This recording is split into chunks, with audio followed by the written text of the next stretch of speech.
Flight है। वाह, अस्सलाम वालेकुम। वालेकुम अस्सलाम जी। काका की हाल है? अल्हम्दुलिल्लाह। काका ठीक है? हाँ हाँ अल्हम्दुलिल्लाह जी। काका किन्नियां पढ़िया? मैं जी BBF कीता है। BBF हाँ जी। वो की हुंदा है? और जी बार बार फेल है।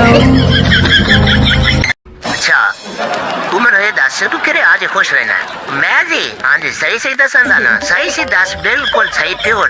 और मैं जी शादी हाल से खुश रहना।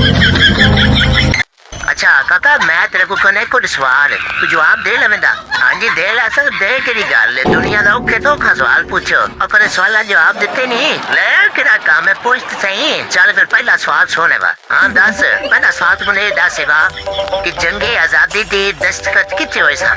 Page they and they. अच्छा दूसरा सवाल मेरा है कि पाकिस्तान दा झंडा सबसे पहले किथे लाया गया? सवाल नहीं पता जी? नहीं अल्लाह जी औखा ही कोनी। 10 फिर और डंडे से। तीसरा सवाल तुम मुझे दसेगा कि दराए सिंध जेड़ा वो किथे बैठ बंदा है? चलो जी ये तरफ नहीं आना और अड्डे वड्डे हो गए, ले ही नहीं पता था ना। चल 10 फिर जमीन से।